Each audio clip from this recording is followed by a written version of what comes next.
everyone fine.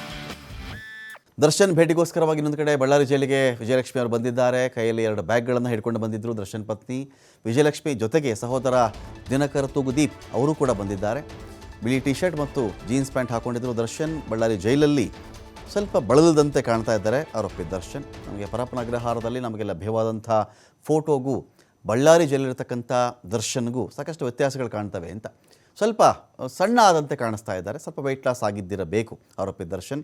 So ಇವತ್ತು ಬಂದಾಗ ದರ್ಶನ್ ಒಂದು ಬಿಳಿ ಟಿ ಶರ್ಟ್ ಹಾಕ್ಕೊಂಡು ಒಂದು ನೀಲಿ ಜೀನ್ಸ್ ಪ್ಯಾಂಟಲ್ಲಿ ಅವರು ಬಂದಿದ್ದರು.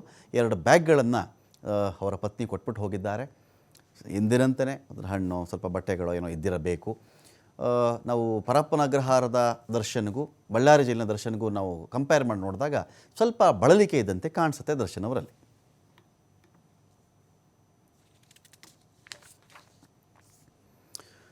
ಶಾಪ ವಿಮೋಚನೆಗಾಗಿ ಬಿಳಿ ಬಟ್ಟೆ ತಂದುಬಿಟ್ರ ಪತ್ನಿ ವಿಜಯಲಕ್ಷ್ಮಿ ಅವರು. ಗುವಾಹಟಿಯಿಂದ ಬಿಳಿ ಬಟ್ಟೆ ತಂದು ಕೊಟ್ಟಿದ್ದಾರೆ ವಿಜಯಲಕ್ಷ್ಮಿ ಅವರು ಅಂತ ಇಲ್ಲಿ ಪ್ರಸಾದವೆಂಬಂತೆ ಬಿಳಿ ಬಟ್ಟೆಯನ್ನು ತಂದು ಕೊಟ್ಟಿದ್ದಾರೆ ವಿಜಯಲಕ್ಷ್ಮಿ ಅವರ ಪತ್ನಿ ಅಂತ ಹೇಳಲಾಗ್ತಾ ಇದೆ. ನಟ ದರ್ಶನ್ಗೆ ಅದೇನೋ ಸ್ತ್ರೀ ಕಂಟಕ ಇದೆ ಅಂಥೇಳಿ ಜ್ಯೋತಿಷಿ ಹೇಳಿದ್ರಂಥವ್ರಿಗೆ, ಸ್ತ್ರೀ ದೋಷ ಇದೆ ಅವ್ರಿಗೆ ಅಂತ. ಸೊ ಹಾಗಾಗಿ ವಿಜಯಲಕ್ಷ್ಮಿ ಅವರು ಅಲ್ಲಿ ಗುವಾಹಟಿ ಬಳಿ ಹೋಗಿ ಅಲ್ಲಿ ಕಾಮಾಖ್ಯ ಅಂತ ಬಹಳ ಪ್ರಸಿದ್ಧವಾದಂಥ ಒಂದು ದೇವಸ್ಥಾನ ಇದೆ. ಅಲ್ಲಿ ಕಾಮಾಖ್ಯದಿಂದ ಬಿಳಿ ಬಟ್ಟೆಯನ್ನು ತೆಗೆದುಕೊಂಡು ಬಂದು ದರ್ಶನ್ ಅವರಿಗೆ ಕೊಟ್ರ ಅಂತ ಒಂದು ಪ್ರಶ್ನೆ ಇಲ್ಲಿದೆ. ಮಹಿಳೆಯ ಋತುಮತಿ ಬಿಂಬಿಸುವಂಥ ಕಾಮಾಖ್ಯ ದೇವಾಲಯ ಅದು. ಇಂಥ ದೇವಾಲಯಕ್ಕೆ ಹೋಗಿ ಒಂದು ವಿಶೇಷ ಪೂಜೆಯನ್ನು ಮಾಡಿಸ್ಕೊಂಡು ಬಂದು ಆ ಒಂದು ಬಿಳಿ ವಸ್ತ್ರವನ್ನು ದರ್ಶನ್ಗೆ ಕೊಟ್ಟಿದ್ದಾರೆ ಅಂತ ಹೇಳಲಾಗ್ತಾ ಇದೆ. ನೋಡಬೇಕು ಅದೇನು ಅಂತ.